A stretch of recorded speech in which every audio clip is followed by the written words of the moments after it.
Les vraies voix de l'été Sud Radio, 17h-20h, Frédéric Brindel, Judith Belair. Bon, on a un peu de retard, il est 19h05, comme d'habitude. Je sais pas ce qui s'est passé aujourd'hui. On a mangé l'horloge. Oui. Voilà. C'est les voix. C'est ça qui fait. Voilà. Allez, c'est les vraies voix qui entreprennent, c'est le mercredi. Et on reçoit, aujourd'hui on fait un spécial médecine, parce que j'avais envie de parler un peu de tous ces médecins qui s'engagent pour notre santé. Nous avons 3 médecins très engagés chacun dans son secteur. Alors Paul Pitagula, qui est chirurgien vasculaire. Pitaluga, pardon. Ouais. Vous avez inventé la méthode ASVAL, qui traite les varices de manière non invasive. Bienvenue. Merci, bonsoir. Bonsoir. Marie-Pierre Revel, chef de service de radiologie à l'hôpital Cochin et investigatrice principale de l'étude Cascade, qui est une étude sur le cancer du poumon féminin. Bienvenue Marie-Pierre Revel. Merci, bonjour. Bonsoir. Et René Bocobza, vous êtes radiologue et gérant principal du centre d'imagerie médicale Galilée, spécialisé aussi dans la mammographie, dans la prévention du sein. Et alors, vous utilisez l'intelligence artificielle, on va y revenir. Bonsoir. Bonsoir. Bonsoir. Très important, l'intelligence artificielle. On y croit beaucoup pour ce domaine. On y va? C'est parti? C'est parti. Entreprendre donc chaque mercredi. Alors quand on est médecin, entreprendre, être médecin est souvent perçu comme une vocation noble et une profession prestigieuse. Cependant, de plus en plus de médecins se tournent vers l'entrepreneuriat pour diverses raisons, comme souvent le désir de créer des solutions innovantes pour améliorer les soins de santé, de combler des lacunes dans le système médical, de s'impliquer dans la gestion d'établissements de santé ou simplement de diversifier leur carrière. Et vous allez voir, les exemples ne manquent pas ce soir sur Sud Radio. Oui, d'ailleurs Marie-Pierre Revel, on va commencer par vous. Donc vous êtes à l'origine de l'étude Cascade, qui est pour cancer du poumon chez les femmes françaises par scanner faible dose, donc qui dépiste en fait les femmes fumeuses ou ex-fumeuses qui peuvent bénéficier d'un dépistage de ces pathologies liées au tabac en réalisant justement un simple scanner à faible dose de rayons. De quel constat vous partez pour la mise en route de cette étude, Marie-Pierre Revel? Alors, oui, donc cette étude avait pour origine plusieurs éléments. Premier élément, c'est qu'on manquait de données féminines dans les études sur le dépistage du cancer du poumon qui ont soit exclusivement, soit majoritairement inclus des hommes. Deuxième élément important, c'est qu'il fallait sensibiliser les acteurs de santé et les femmes elles-mêmes sur cette problématique du cancer du poumon chez les femmes, parce qu'en France, on a une épidémiologie qui est préoccupante. On a une vraie augmentation de la fréquence de ce cancer chez les femmes, et on estime que c'est maintenant devenu la première cause de mortalité par cancer devant le cancer du sein, qui est beaucoup plus fréquent. Et dans cette étude, puisque vous parliez d'intelligence artificielle, oui. Donc cette étude veut évaluer si la lecture des scanners peut être réalisée par un seul radiologue à partir du moment où il utilise une solution d'intelligence artificielle comme deuxième lecteur. D'accord. Et c'est un enjeu important avant qu'on envisage de généraliser le dépistage, parce que bien évidemment, c'est plus simple d'avoir recours à un seul lecteur humain que d'organiser une double lecture, comme c'est le cas actuellement pour le cancer du sein. Mais il y a une étude qui vient de paraître dans Lancet Oncology qui démontre qu'on pourrait faire la même chose pour le dépistage par mammographie, mais c'est les spécialités de mon collègue René Bocobza. On va en parler avec lui juste après. Marie-Pierre Revel, on va y revenir aussi. Une étude, ça se finance, une étude, ça s'organise, ça se construit, un projet médical. Donc oui. C'est aussi un acte d'entrepreneuriat de votre part que vous avez préfinancé vous-même. On va y revenir juste après. Alors, pas avec mes fonds propres, mais c'est vrai qu'il faut, on va dire, une certaine énergie pour obtenir des financements. On répond à des appels à projets. Moi, en l'occurrence, un appel à projet de l'INCA qui était en 2019 sur des études visant à limiter la consommation de tabac, puis un appel à projet du ministère de la Santé, de la DGOS, sur l'organisation de la recherche en santé. Et c'est vrai, comme on peut coupler ces deux dépistages, dépistage du cancer du sein, dépistage du cancer du poumon chez les femmes, parce que c'est les mêmes âges. Bien sûr, pour le cancer du poumon, il faut être à risque, donc avoir fumé ou fumé encore. Et donc, ça permettait de proposer des organisations en santé. Mais j'ai aussi répondu à d'autres appels d'offres de l'armée, de l'Europe. D'accord. Et pour ça, il faut... On va y revenir juste après sur les financements. Il faut une certaine conviction. Allez, on continue notre tour de table avec chacun de nos invités. Voilà. Paul Pitaluga. Alors justement, vous, il vous a fallu aussi beaucoup de travail. C'est un travail de toute une vie, parce que vous avez consacré votre vie à trouver une méthode moins invasive de traitement des varices. Je rappelle que vous êtes chirurgien vasculaire et vous avez développé cette méthode que vous avez appelée ASVAL sur 20 ans d'expérience, quand même 10 000 patientes. Et puis maintenant, aujourd'hui, vous êtes reconnu par vos pairs dans le monde entier. Vous enseignez notamment à la Sorbonne, mais les débuts ont été compliqués. On a bien compris que ça a mis beaucoup de temps à se mettre en place. Comment est-ce que vous avez fait? Pourquoi ça a été aussi compliqué? Tout d'abord parce que c'est parti d'un constat dans mon exercice quotidien. Où j'étais pas très satisfait de ce qu'on m'avait appris et des techniques que j'utilisais pour traiter les varices. Et donc c'est difficile d'aller contre les dogmes qu'on nous apprend, particulièrement en chirurgie. En chirurgie, il n'y a pas trop de place pour l'improvisation. On suit des règles très strictes en général. Mais j'ai franchi le pas en réfléchissant différemment et en remettant en cause le dogme du traitement des varices qui était de supprimer la veine principale superficielle, la veine saphène. Et ça a été énormément... Alors c'est parti d'une conviction profonde. Parce que, en fait, pardonnez-moi, mais les varices, elles revenaient encore plus. C'est ça, la technique traditionnelle qui a été décrite quand même au début du XXe siècle. Donc c'est très vieux. A été la technique de base pendant 100 ans. Et c'est une technique radicale. On dit qu'on enlève la veine principale et que c'est cette veine qui s'appelle la veine saphène principale qui est à l'origine des varices sur ses branches. Mais malgré ça, moi je constatais non seulement que les varices revenaient, ce que je savais déjà, mais surtout que pour certaines patientes, elles avaient plus de varices quelques années après qu'avant l'intervention. C'est ça qui m'a vraiment interpellé. Et du coup, vous faites évoluer la méthode. Et là aussi, même chose, besoin de financement, parce que vous avez quasiment un rôle de chercheur sur ce projet. Alors tout à fait. Ouais. Quand j'ai cette idée au départ... Alors, j'ai pas vraiment inventé, parce qu'il y a des gens qui faisaient ça, mais dans leur coin, sans vraiment avoir de vision. Mais quand j'ai cette idée, tout de suite, je mets en place une étude clinique. L'idée, c'est que quand même, votre intervention, elle se pratique sous anesthésie locale, non totale, et en plus, on peut aller travailler le lendemain, quoi. Ça, c'est. Alors ça, c'est le côté technique, mais la grande innovation, si vous voulez, ça a été de complètement mettre à l'envers le principe traditionnel qui était de traiter la veine saphène en premier. Et là, ce que j'ai mis à jour, c'est qu'il fallait traiter les branches en premier. On pouvait préserver et voire souvent réhabiliter la veine saphène.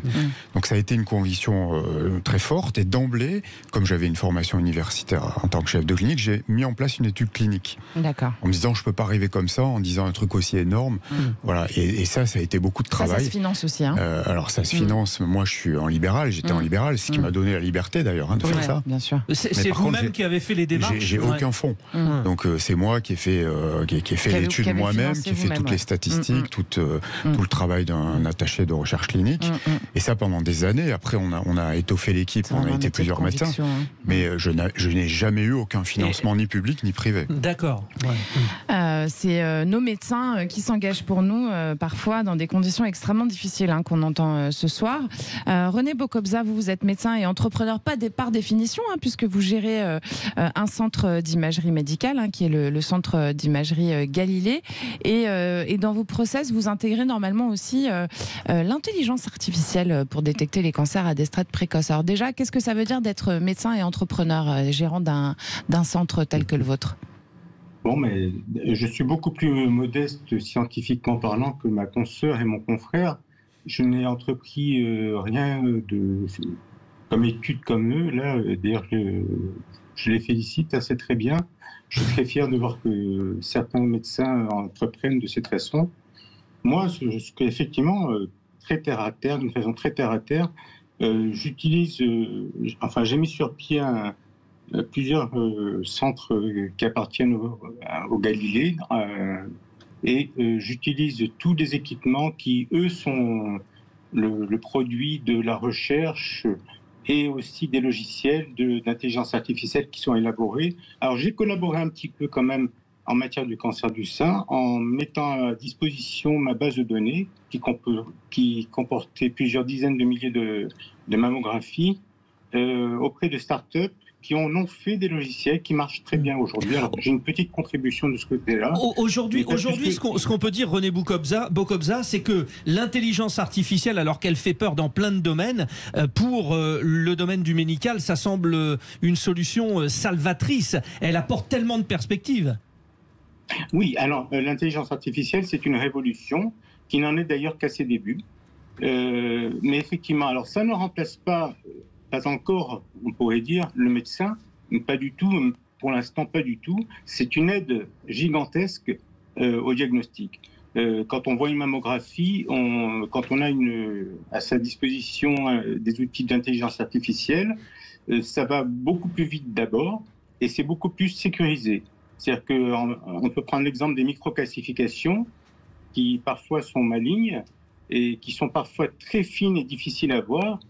Alors, l'œil humain a son acuité, tout ça, mais l'intelligence artificielle est absolument... oui, elle permet de voir des choses qu'on n'aurait jamais vues sinon, quoi, c'est ça. Elle est au-dessus de l'œil humain. Ouais. Et c'est très rassurant finalement dans ce domaine parce que, vous nous le dites, ça offre énormément de perspectives. Bon, alors voilà, le décor est planté avec nos 3 invités, 3 géniaux médecins finalement. Ouais. On va parler financement de vos projets, messieurs, dames, vos projets médicaux. Dans l'instant, vous restez avec nous, auditeurs de Sud Radio. On est avec nos médecins, notre thème médecine, l'entrepreneur dans la médecine du jour. Vous pouvez réagir au 826 300 300. À tout de suite. Les vraies voix de l'été. Sud Radio, 17h-20h, Frédéric Brindel, Judith Belair. Sud Radio, c'est votre radio, vous le savez, vous les auditeurs qu'on aime tant. Et alors justement aujourd'hui, c'était important. Ouais, tous même d'ailleurs. Ouais, sauf peut-être. Non. Alors aujourd'hui, c'était important justement de parler de ces médecins qui s'engagent pour nous dans leurs projets. Et c'est pas toujours simple justement. Donc comment font-ils pour financer? Je vous rappelle nos invités tout de même. Paul Pitaluga qui est chirurgien vasculaire, Marie-Pierre Revel, chef de service de radiologie à l'hôpital Cochin, et René Bokobza, radiologue et gérant principal du centre d'imagerie médicale Galilée. Bon, nous l'avons évoqué, mais rentrons dans le vif du sujet. Comment financer un projet médical? Vous l'avez entendu, nos 3 invités ont des idées et les font avancer. La recherche et le développement dans le domaine médical ont le potentiel de révolutionner la santé et du coup notre bien-être, celui de l'humanité. Quand une idée médicale novatrice nécessite des ressources financières considérables, il faut y aller. Alors que ce soit pour développer de nouvelles thérapies, des dispositifs médicaux innovants, des applications de santé révolutionnaires ou des projets de médecine régénérative, le financement joue évidemment un rôle crucial. Nous allons comprendre comment ça marche, comme dirait un autre. Oui, tout à fait. Alors on va commencer par vous, Paul Pitaluga, justement sur cette nouvelle manière que vous avez de traiter les problèmes de varices. C'est la méthode ASVAL que vous avez inventée. Comme vous le disiez tout à l'heure, vous êtes médecin libéral, vous n'étiez pas rattaché à un centre universitaire, donc vous avez dû financer vos recherches tout seul. Alors la question que j'ai envie de vous poser, c'est pourquoi est-ce que vous n'êtes pas allé voir un entrepreneur qui aurait pu financer cette étude, justement? Alors vous avez bien mis en exergue le double écueil qui se présentait devant moi. J'étais en libéral, donc pas de financement public a priori. Et deuxième écueil, c'est que ma méthode n'utilise pas de matériel. C'est des petits trous et puis on va chercher les veines avec un petit crochet réutilisable. Donc vous avez 2 voies de financement des recherches, soit le public, soit le privé. Le privé, c'est quoi? C'est l'industrie pharmaceutique. Heureusement que l'industrie pharmaceutique est là parce qu'elle finance énormément de recherche. On fait beaucoup de progrès grâce à eux. Mais elle cadenasse et elle a ses exigences. Et surtout quand vous n'avez pas de matériel, quand vous faites une méthode sans matériel, ça coûte pas assez cher, quoi. C'est surtout que vous ne faites pas tourner une industrie. Oui, c'est ça, oui. Et l'écueil encore supplémentaire vis-à-vis de l'industrie, c'est que je m'oppose un petit peu quelque part aux techniques aujourd'hui de suppression de la safène qui utilisent des matériaux laser, radiofréquence ou de la colle, des techniques de produits chimiques qui font tourner une industrie.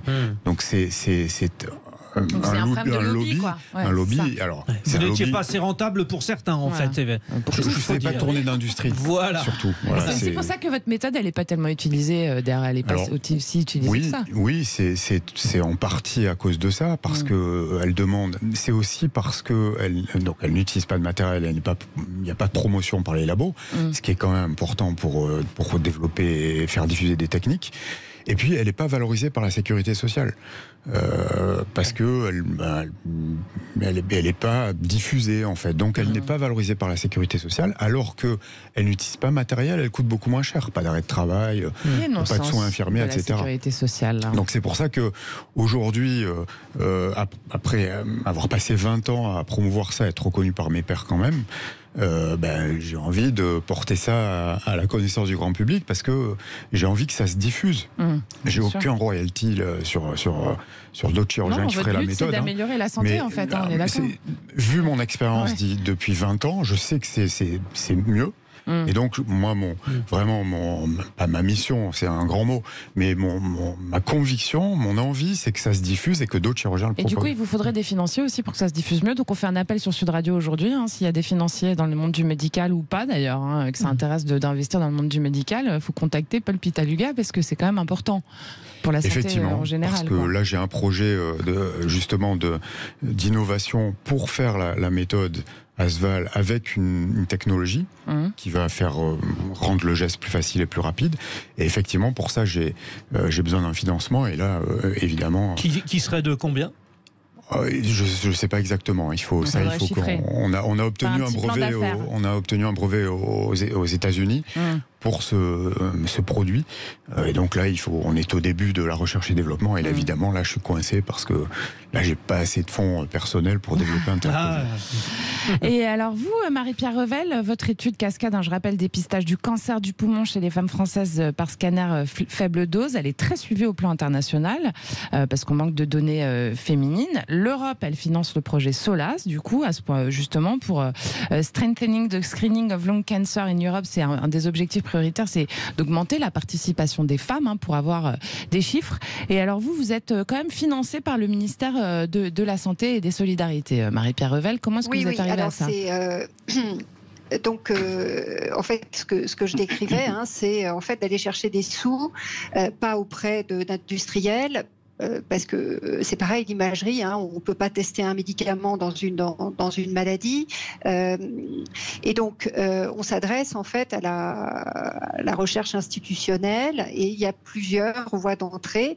Alors après, il faut aller chercher des sous, c'est-à-dire qu'il faut écrire un projet convaincant, parce que si vous voulez,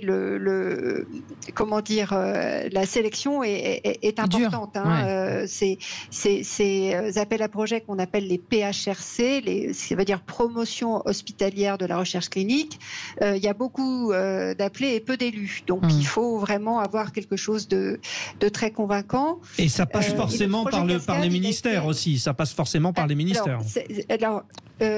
Voilà pour celui-là, mais il y a aussi un financement par l'INCa, l'Institut national du cancer, et c'est celui que j'ai obtenu en premier et qui a été convaincant pour avoir le deuxième. Mais j'avoue que j'ai fait appel aussi à beaucoup de support des associations de patients. Il y a une association européenne qui s'appelle l'association LUCE, Lung Cancer Europe, et ils ont carrément écrit au ministère en disant que c'était fondamental de financer cette étude à cause des enjeux. Et puis après, j'ai une autre expérience. Alors ça, c'était au moment du Covid. Vous savez, ça a été vraiment, on a été confronté à une urgence sanitaire absolument sans précédent.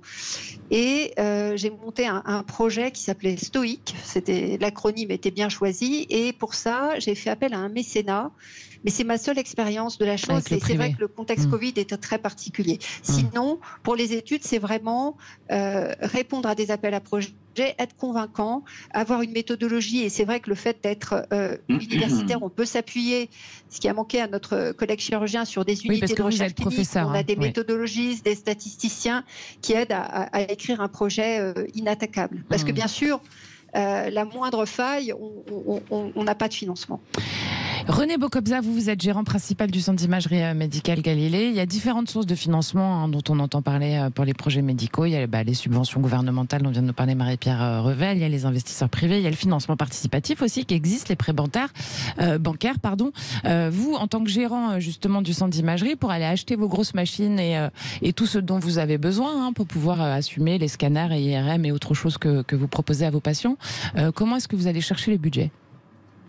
Alors les budgets, c'est principalement par le crédit bancaire, le leasing, dans la mesure où on ne peut plus exercer seul le métier de radiologue. Une IRM coûte 1,5 million, un scanner plusieurs centaines de milliers d'euros. Donc les centres de radiologie aujourd'hui ne sont plus unipersonnels, mais ce sont des regroupements. Ça ne peut pas être autrement. Et s'il y en a encore quelques-uns, ils auront tendance à disparaître avec le temps. Regroupement sous forme de mutualisation, d'une certaine manière, ouais. Ah oui, il faut mutualiser les radiologues, tout à fait, pour être assez nombreux, pour pouvoir exploiter des machines comme des IRM ou des scanners. Seul, on ne peut pas. Un radiologue ne peut pas. Donc, des équipes, il y a des équipes nous sommes à peu près entre 20 et 30 médecins. Il y a des équipes plus grandes, plus petites, mais on ne peut pas travailler décemment avec des équipements lourds. Et les banques, d'ailleurs, ne prêteraient pas, peut-être, si on n'est pas assez nombreux, en dessous d'une dizaine de radiologues. C'est un peu le chiffre fatidique pour pouvoir exercer en groupe. D'accord. Donc, et les financements, ils sont purement bancaires. Nous, on est conventionné. C'est la sécurité sociale qui rembourse les patients, qui nous paye. Et on rembourse les crédits avec ça. Donc avec votre chiffre d'affaires, quoi. D'accord. Ça suppose beaucoup d'organisation. Et ce que l'on essaye de pointer au Galilée, c'est de faire une chaîne de prise en charge très rapide et complète pour chaque patiente qui a un cancer du sein. C'est-à-dire qu'entre le moment où on le détecte et le moment où elle est vraiment soignée, on essaie de faire en sorte que des fois, il ne s'écoule pas plus qu'une semaine. Et on y arrive. On va y revenir avec vous, nous trois, voilà. vous trois, nos invités. Vous avez des questions, les auditeurs de Sud Radio, vous appelez au 0826 300 300. 3 projets, 3 références dans le domaine de la santé. C'est le principe, le mercredi soir, les vraies voix entrepreneurs. Oui, entrepreneurs dans le monde de la médecine. On va parler médecine préventive. Donc restez avec nous, c'est un vrai sujet. À tout de suite. Les vraies voix de l'été Sud Radio, 17h-20h, Frédéric Brindel, Judith Belair. Et c'est un spécial médecin, médecine qui médecins. On se tient bien. Voilà, qui entreprennent. Parce que nous avons des médecins entrepreneurs qui font des études ou qui entreprennent en général, tels des vrais entrepreneurs. Et en plus, ils font de la médecine préventive, a priori. Alors ça, oui, parce que c'est bien de se guérir, mais mieux vaut prévenir. Vous savez, le fameux adage. Alors nous allons évoquer effectivement la médecine préventive, médecine du futur, ça va sans dire. Alors que la médecine du futur se profile à l'horizon, la médecine préventive s'érige comme un pilier essentiel de ce paysage en évolution, offrant de nouvelles perspectives pour notre santé. On en a déjà un petit peu parlé d'ailleurs. L'analyse des données massives et l'intelligence artificielle ont permis donc de développer des approches plus personnalisées et prédictives dans ce domaine. C'est là la clé. Où en est-on ? C'est la question que nous posons à nos 3 références, nos 3 invités. Oui. Alors René Bocobza, je commence par vous. J'ai une référence. Alors je ne sais pas si vous faites la même chose que lui. C'est un professeur qui s'appelle le docteur Rodolphe Gomberg, je crois que vous le connaissez, qui fait passer des IRM en 7D jusqu'à la 8D. 7 dimensions. C'est incroyable. Et qui permet de rentrer avec une précision dans le corps humain qui fait qu'aujourd'hui, alors si je ne me trompe pas sur les chiffres, il m'a dit qu'il peut prévenir un cancer de la prostate à 93,7% avant qu'il arrive. Est-ce que c'est vraiment possible de faire ça ? Et il dit que c'est aussi grâce à l'ARN, donc c'est un vrai sujet quand même. Oui, alors, je connais bien Rodolphe Gomberg, mais je ne connais pas du tout ce projet. C'est tout à fait possible. Moi, on m'a alerté il n'y a pas très longtemps, enfin là maintenant, récemment, sur aussi une société qui fait des avatars du corps humain dans le même esprit, en 3D, où le chirurgien peut se promener là où il va opérer, avec une précision phénoménale, avec une vision virtuelle, des lunettes virtuelles. Il se promène et puis il peut voir là où il coupe le vaisseau pour être sûr que c'est bien lui qui alimente la tumeur, etc. Donc ça va très très loin, et probablement que Grombert a trouvé aussi une et lui, il monte à la 7e, 8e dimension, il m'a dit, effectivement. Alors, si on veut être encore plus avant-gardiste, peut-être que c'est un travail sur la génétique. L'intelligence artificielle, je crois, doit pouvoir permettre d'identifier en fonction d'une carte génétique d'une personne les possibilités d'eux. Oui, mais on n'en est pas là du tout. Ce qu'il y a aujourd'hui, il faut insister sur le côté prédictif et le côté très important du dépistage, mais sans aller dans des techniques aussi pointues. Il y a le scanner pour le cancer du poumon de ma consoeur, il y a la mammographie pour le cancer du sein, et il faut savoir, et d'ailleurs c'est peut-être à signaler pour insister là-dessus, que le dépistage du cancer du sein, ça marche, et ça marche très bien, à tel point que les cancers du sein sont actuellement guéris dans l'immense majorité, et je dis bien guéris, dans l'immense majorité des cas. Pourquoi ? Parce qu'on les dépiste, quand on les dépiste très précocement, il y a une guérison quasi automatique avec les traitements que l'on a aujourd'hui, et une association de chirurgie, de radiothérapie, chimiothérapie. La femme est guérie, et même si elle se fait contrôler encore tout le restant de ses jours, elle est guérie, ça ne revient pas. On voit des contrôles à 20 ans, 30 ans, voire plus. Donc c'est dommage qu'en France, il y ait si peu d'audience et si peu d'assiduité des femmes dans cette campagne. Bon, c'est aussi, il faut dire, la galère pour trouver un rendez-vous. Plein de personnes attendent.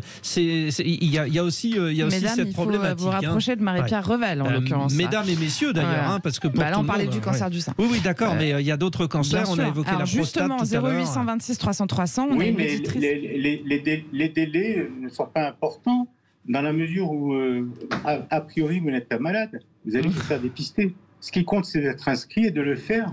De le faire régulièrement. Pardonnez-moi, voilà. on va filer au standard, au 0826 300 300. On a une auditrice qui nous appelle, qui habite dans le sud-ouest, Annabelle. Et alors, Annabelle, bonsoir. Bonsoir. Bonsoir, alors, Annabelle, on voulait entendre votre témoignage parce que vous avez un cancer du rein qui a été détecté à l'hôpital par scanner. À quel moment ça a été détecté et où en êtes-vous, en fait, de vos soins ? Alors, ça a été détecté parce que j'avais une douleur au niveau du dos et j'avais perdu beaucoup de poids au départ. Donc, j'ai été voir mon médecin qui m'a dit « Oh, c'est rien, vous avez mal au dos, mais bon, ça fait peut-être partie de la fibromyalgie. » Enfin bon, bref. J'ai insisté pour avoir une échographie. À l'échographie, ils se sont aperçus qu'il y avait une masse de 4 cm sur le rein droit. Donc ensuite, il y a eu le scanner et l'IRM qui a confirmé que c'était bien un cancer du rein. Donc j'ai vu un premier néphrologue qui m'avait proposé, lui, de m'enlever juste la masse et de me laisser le reste du rein. J'ai préféré demander l'avis d'un deuxième néphrologue qui, lui, m'a immédiatement proposé d'enlever le rein pour être sûr qu'il n'y ait pas de petites métastases, voilà, qui puissent rester et se propager. Donc voilà, on m'a enlevé le rein. Je n'ai eu aucun traitement après. Bravo. Oui, génial. Bravo. Je suis suivie tous les 6 mois pour le moment. Ouais. Donc j'ai un IRM tous les 6 mois qui me permet de voir où vous en êtes. Voilà. Et jusqu'à maintenant, tout va bien. Voilà. Et là, au niveau de la prise en charge, vous êtes pleinement satisfaite ? Ah, complètement. Sincèrement, du début à la fin, du premier néphrologue que j'ai trouvé qui était exceptionnel, jusqu'à la fin, il a été là, tous les 6 mois, il est là. J'ai pas eu de problème pour avoir des rendez-vous. Vous habitez où dans le sud-ouest, Annabelle ? C'est important pour Frédéric Brindel. Oui, mais c'est important parce qu'il y a des déserts médicaux aussi. Allez-y, Annabelle, j'habite à côté de Pau, donc l'hôpital, moi, ça a été à Pau, la clinique Marzé à Pau. Bon. Voilà, alors pour rebondir sur ce que vous dites justement Annabelle, sur cette prise en charge, Marie-Pierre Revel, vous quand vous faites vos études sur ces femmes qui potentiellement sont fumeuses ou ex-fumeuses et qui peuvent avoir le cancer du sein plus facilement, est-ce que justement l'intégration du poumon, est-ce que l'intégration de cette intelligence artificielle en question, elle permet d'optimiser les processus de soins et de prévention justement ? Alors, le dépistage en soi, c'est quelque chose qui se veut préventif parce que ça permet de détecter le cancer du poumon très tôt, à un stade où il donne aucun symptôme et où il est localisé et où on peut guérir les patients en faisant une intervention chirurgicale. Parce que le cancer du poumon est une maladie grave quand on attend des symptômes qui le révèlent à un stade où il est avancé. Mais c'est tout à fait différent avec le dépistage. Et pour ce qui est de l'intelligence artificielle, ce qu'on est en train d'évaluer, c'est son aide à la détection. Et je voudrais revenir sur ce que vous disiez sur les aspects prédiction en intelligence artificielle. Oui. Je pense que l'intelligence artificielle, elle nous offre des perspectives absolument formidables, mais il faut garder un œil critique et un œil qui permet... En fait, le médecin doit être en mesure de pouvoir valider les propositions de l'intelligence artificielle et pas de les croire aveuglément. Donc, sur des tâches de détection, nous signaler, tiens, là, il y a une anomalie qui peut-être nous avait échappé, on peut effectivement valider ou rejeter. Pour prédire, on n'a pas une boule de cristal et je trouve que c'est un terrain un peu glissant. Voilà. Et enfin, l'intelligence artificielle, moi j'ai dans mon service en routine plusieurs solutions pour l'aide à la détection de fractures, pour l'aide à la détection de nodules dans le poumon. Eh bien, on voit que ça marche extrêmement bien et il y a vraiment eu des progrès avec l'avènement du deep learning, des réseaux neuronaux profonds. Ouais. Mais en même temps, c'est pas infaillible. Et parfois, dans des situations qui sont inattendues, ça peut raconter des grosses bêtises. Parce que, en fait, tous ces algorithmes ont été entraînés sur des données massives. Et d'ailleurs, mon collègue René Bocobza disait qu'il avait beaucoup contribué en donnant toute sa base de données. Et c'est une contribution qui est très importante. Mais quelque chose qui va être extrêmement rare, par définition, on n'en a pas assez pour entraîner une solution d'IA. Et parfois, sur quelque chose qui, pour nous, radiologues, ne pose pas de problème, l'IA peut être en défaut et raconter des grosses bêtises. Donc, c'est une aide incontestable. Ça ouvre des champs et des perspectives vraiment énormes. Et c'est un outil qui va devenir indispensable. Mais il faut garder un œil critique et une certaine prudence. J'ai une petite réflexion parce que dans cette période si particulière qu'on appelle encore post-Covid, est-ce que ce Covid qui a pour beaucoup de cas affecté les voies respiratoires, donc aussi les poumons, a peut-être incité un peu plus à dépister et finalement, bon, on va pas dire que c'était un mal pour un bien, mais en tout cas ça a alerté encore un peu plus cette période du Covid. Oui, et en même temps, ça a aussi fait qu'il y a eu un retard dans les dépistages organisés, puisqu'on avait des confinements, on avait des patients qui étaient inquiets de se présenter, même dans mon hôpital, où vraiment on avait dit priorité aux urgences, priorité aux patients qui sont suivis pour un cancer. Le cancer, il ne s'arrête pas pendant le Covid. C'est vrai que les patients étaient hésitants à venir à l'hôpital par peur d'être contaminés. Voilà. Donc il faut qu'on ait un rattrapage de ça. Je dirais que oui, on fait des scanners maintenant grâce au progrès qu'on a fait dans la vaccination. On ne voit plus de formes graves respiratoires et les patients qu'on évalue actuellement, c'est plutôt ceux qui ont des séquelles de la première vague où là, les atteintes respiratoires étaient très graves. Et ça peut être effectivement l'occasion de découvrir de façon fortuite une petite lésion débutante qu'on va pouvoir traiter. Paul Pitaluga, quand on écoute un peu tout ce qu'on entend en ce moment, c'est quand même que aussi par rapport au Covid, justement, il y a des médecins qui disent que ça a permis, par exemple sur les vaccins, l'ARN, etc., ça a permis de faire un bond de 10 ans dans certains processus médicaux qu'on aurait pris beaucoup plus de temps à faire sinon. Est-ce que c'est réel, ça ? Complètement. Moi, j'ai été pendant toute la période du Covid complètement accro à tout ce qui sortait, parce que c'est une époque d'un point de vue médical qui est extraordinaire, qu'on n'a jamais vécu. Mettre au point un vaccin aussi vite avec des techniques aussi innovantes que l'ARN qui existait déjà, mais l'appliquer dans ce domaine-là et avoir des résultats aussi rapides, parce qu'il y a eu énormément de financement, on y revient. C'est absolument fascinant. Et ce qui était fascinant aussi, c'est toutes les fake news qu'il y a pu y avoir. Ouais. Les gens étaient, les patients étaient, la population là était complètement perturbée par le fait de voir des grands experts qui avaient des avis complètement opposés. Accentué par les réseaux sociaux, évidemment. Mais en fait, c'est la vraie vie, ça. Quand vous allez voir deux spécialistes pour un même problème, l'un va vous dire blanc et l'autre va vous dire noir. Ouais. Donc parfois, les patients sont très perturbés, il faut appel à des experts et pourtant, les avis sont divergents. Donc la médecine, ça reste une science qui n'est pas exacte. Donc il faut être humble, il faut vouloir trouver des solutions, bien sûr.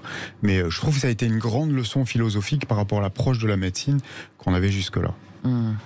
Bah merci à vous trois, surtout vous restez avec nous. Restez avec nous. Voilà, restez avec nous, vous aussi auditeurs de Sur la Radio, vous restez avec nous, on a encore un bon quart d'heure ensemble et on va parler justement de l'esprit d'entreprise et comment on fait pour être médecin et entrepreneur. Parce que déjà médecin ça prend beaucoup de temps, entrepreneur ça prend beaucoup de temps, donc c'est 2 fois plus de temps. Bon, si vous avez un petit peu de temps, d'ailleurs vous pouvez poser des questions, 0826 300 300, c'est Sud Radio, ce sont les vraies voix qui entreprennent le mercredi. À tout de suite. Les vraies voix de l'été Sud Radio, 17h-20h, Frédéric Brindel, Judith Belair. C'est bientôt la fin de votre émission des vraies voix qui entreprennent. C'est le mercredi, on fait un spécial médical aujourd'hui. On a encore un bon quart d'heure ensemble pour parler d'esprit justement médical et entreprise. Comment on fait pour gérer les deux ?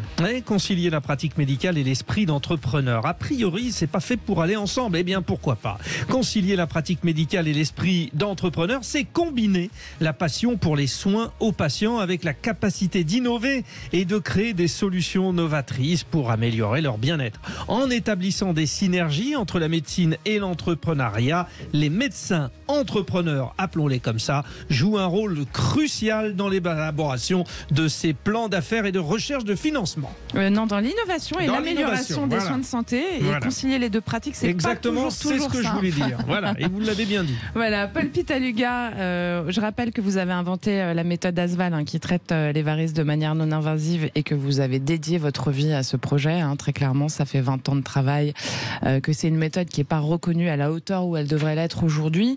Quelles sont les solutions pour faire valider et connaître votre projet médical justement par le plus grand nombre ? Est-ce qu'il faut vraiment à un moment donné vous mettre dans la peau de l'entrepreneur, mettre la veste et y aller comme en oubliant un petit peu le médecin finalement ? Alors en fait, il n'y a pas d'opposition. La médecine, c'est un métier de passion.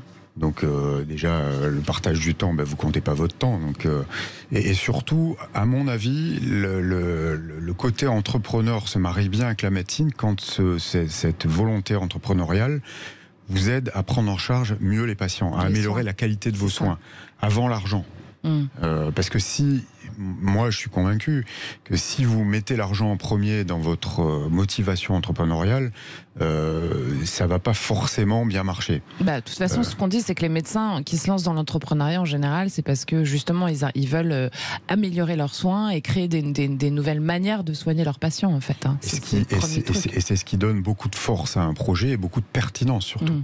Parce que ce qui marche bien d'un point de vue médical, d'un point de vue entreprise, marche bien aussi. Donc il n'y a pas d'opposition en réalité. Quand vous avez l'esprit d'entrepreneuriat pour améliorer la qualité de service et de soins que vous délivrez aux patients.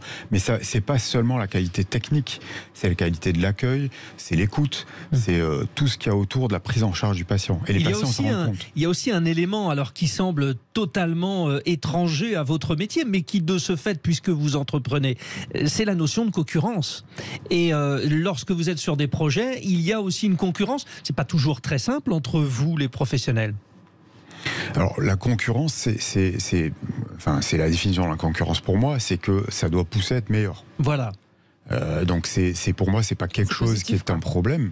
Si c'est fait avec un bon état d'esprit, bien évidemment. Alors évidemment, c'est pas toujours le bon état d'esprit qui prévaut. On est bien d'accord. Mais globalement, si vous voulez, moi, la concurrence, ça a été vraiment un moteur parce que j'avais envie de faire mieux et j'avais envie de démontrer que c'était mieux. Voilà. Et dans tous les petits détails, ça vous pousse à vous améliorer dans tous les petits détails. Pour un chirurgien en particulier, le rapport au patient, il est dans notre esprit, il est un peu secondaire. On est vraiment focalisé sur notre acte technique, ce qu'on fait avec nos mains. Et en fait, vous apercevez que vous améliorez même votre acte technique quand vous avez un rapport avec les patients qui vous permet d'enrichir. L'échange enrichissant, c'est énorme, en fait. C'est énorme. Moi, il y a un exemple que j'ai, parce que moi, j'ai l'habitude d'opérer des patients qui dorment. Le fait d'opérer les patients sous anesthésie locale, ça bouleverse votre rapport au patient complètement pour un chirurgien, parce que vous avez un échange pendant l'intervention, tout de suite avant, tout de suite après, et donc pour moi ça a été quelque chose de ça a bouleversé. Même un peu perturbant au départ, on imagine, non ? Un peu perturbant, oui, parce que quand vous opérez un patient, vous avez tendance à être concentré sur votre geste. Donc l'échange, c'est classique quand un patient se réveille un peu, le chirurgien dit à l'anesthésiste, rendors-le, etc. Alors que là, non, l'échange, en fait, ça vous amène quelque chose. Et je sais pas pourquoi, moi, dans ces moments-là, je parle moins. Je m'évanouis même, en général. Détrompez-vous. Détrompez-vous. Le fait de parler, ça diminue le stress et au contraire, ça rend les choses plus faciles. Oui, voilà. Marie-Pierre Revel, vous aussi, finalement, je rappelle donc que votre étude Cascade, qui est une étude sur le cancer du poumon féminin, c'est une étude que vous avez initiée, que vous avez cherché à faire financer, que vous avez fait financer par les fonds publics. Vous aussi, finalement, vous cherchez à créer des solutions, une solution en l'occurrence là, novatrice pour le bien-être de vos patients, et c'est ça qui vous motive au départ. C'est pour ça que vous êtes allé porter ce projet et que vous l'avez fait financer un peu comme une entrepreneur.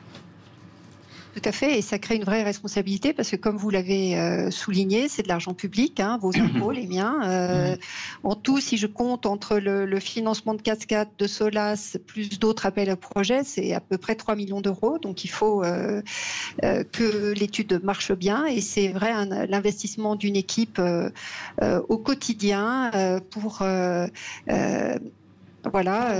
s'occuper des femmes qui nous contactent. On va étendre l'étude plus largement vers le sud avec la participation de Toulouse, Carcassonne et Bordeaux. Et puis on va aussi ouvrir Nancy pour couvrir un petit peu tout le territoire. Et moi, vraiment, ce qui m'a motivée, c'est cette problématique du cancer du poumon chez les femmes, une maladie qui quand même n'existait pas dans les années 70. Quand j'étais étudiante en médecine, il n'y avait pas de femmes hospitalisées parce que pour les femmes fument plus, en fait, Marie-Pierre Revel, c'est ça c'est les effets très retardés, puisqu'il faut à peu près 30 ans, 40 ans pour changer la donne, du début du tabagisme féminin dans les années 70. D'accord. Et donc on est passé d'une maladie très rare à une maladie qui maintenant est vraiment, c'est 35% des patients sont des femmes. Sur ces projets sur lesquels vous avancez, alors je vais prendre l'antithèse de ma question de tout à l'heure qui concernait la concurrence. Là, on va parler de complémentarité parce que vous avez beaucoup de confrères qui vous apportent leur savoir-faire en complémentarité de vos projets. Est-ce que vous avez, alors 1, vous entreprenez, 2, vous soignez, mais 3, est-ce que vous arrivez à communiquer les uns avec les autres? Parce que ça fait des journées de 49 heures, quoi. Oui, alors c'est vraiment avec l'énergie collaborative de tous qu'on arrive à mener ces projets. C'est-à-dire que cette étude, elle implique en premier lieu des radiologues, puisque ce sont les acteurs du dépistage avec ce scanner faible dose, mais on a également des pneumologues qu'on a formés pour aider les femmes qui le souhaitent à être accompagnées dans le sevrage tabagique. On a une sage-femme tabacologue qui rappelle les participantes. On a des méthodologistes, on a des techniciens d'études cliniques qui répondent toute la journée à notre numéro national. Et c'est vraiment... la synergie et l'implication de tous dans cette mission qui est vraiment une mission de santé publique et dont on voit déjà les effets positifs parce qu'on s'est rendu compte qu'on dépistait des cancers beaucoup plus que ce qu'on attendait. Et en plus de ce dépistage, on a également, vous parliez de médecine préventive, on évalue également les artères coronaires parce qu'on les voit sur un scanner des poumons, on évalue aussi les signes d'ostéoporose et ça permet justement d'être préventif vis-à-vis de ces autres problèmes santé qui sont aussi favorisés par le tabac. C'est des bilans complets, la maladie des coronaires et aussi l'ostéoporose. Et donc démarche collective. Bien sûr. René Bocobza, un autre sujet que j'avais envie d'aborder, je vais l'aborder avec vous, sur la gestion du temps et de l'énergie, parce que quand on est médecin, on a ses patients, et puis quand on est entrepreneur, on a quand même pas mal de boulot aussi, en l'occurrence quand on gère un centre d'imagerie médicale comme vous. C'est quoi les stratégies justement pour continuer à créer le lien entre ces deux entités que vous êtes vous-même et prévenir l'épuisement professionnel, tout simplement? Écoutez, c'est très simple. Il n'y a pas de temps mort. Il n'y a pas vraiment de vacances. Il n'y a pas vraiment de week-end. Moi, je m'occupe du centre tout le temps, depuis le début, depuis la création, il y a 40 ans maintenant. Donc, pour moi, je ne fais pas de différence entre la gestion et mon travail. Je gère tout en travaillant.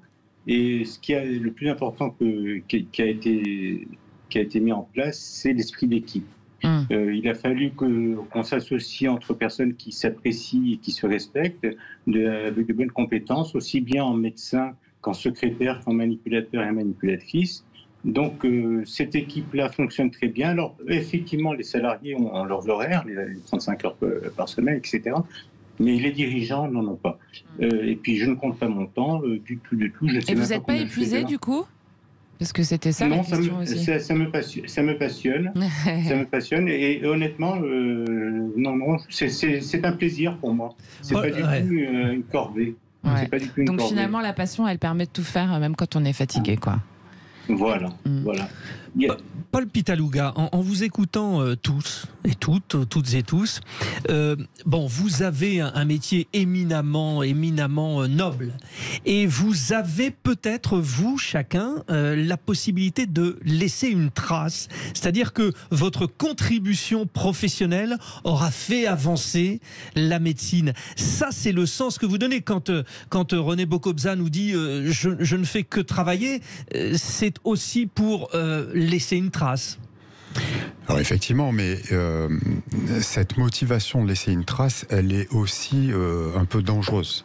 C'est-à-dire qu'il ne faut pas non plus que ça devienne que l'ego prenne le dessus. Ce qui m'avait avancé, c'est l'humilité par rapport à ce qu'on m'avait appris, remettre en question ce qu'on m'avait appris.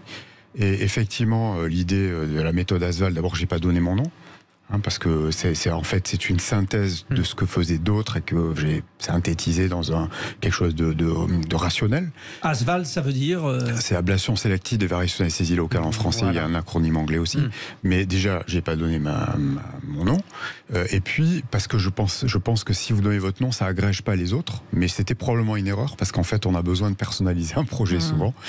Mais moi, c'est ma personnalité. Et puis, il faut toujours se remettre en question. C'est comme ça qu'on avance. Donc dire j'ai trouvé la solution à tous les problèmes, je suis un génie, etc. et j'ai besoin d'être reconnu, oui.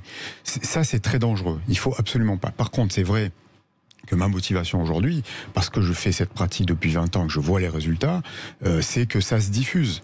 Alors, c'est pas pour laisser une trace. Moi, si tout le monde oublie mon nom, je m'en fiche complètement.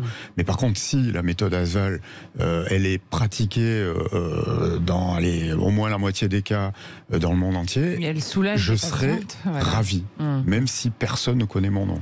Donc finalement, ça s'appelle donner un sens à sa vie, finalement. Voilà, exactement, absolument. C'est ce que je voulais dire, c'est une vocation, en fait, clairement, qui permet de mettre de côté les difficultés que vous avez pu rencontrer au long du chemin. C'est une passion. Ouais. Voilà, comme beaucoup de métiers de passion, il n'y a pas que la médecine. Dans la médecine, on dit que c'est noble, etc. Bien sûr, mais vous avez énormément de métiers de passion. Comme nous, par exemple, on fait un métier de passion. Nous, oui, effectivement. Quand vous faites 3 heures d'antenne, je pense que vous êtes fatigué. Vous compte. Mais non, on est en pleine forme. Non, mais je me dis, tiens, ces 3 heures d'antenne, lorsque j'étais enfant, j'aurais rêvé de les faire et je les fais. Et je pense que pour vous, c'est pareil aussi. Absolument. Ouais. Et on n'a pas de limite. Et comment concilier tout, l'entrepreneuriat, etc. Il faut être organisé. Quand vous êtes organisé, vous arrivez à optimiser votre temps et à réaliser à peu près tout ce que vous voulez faire.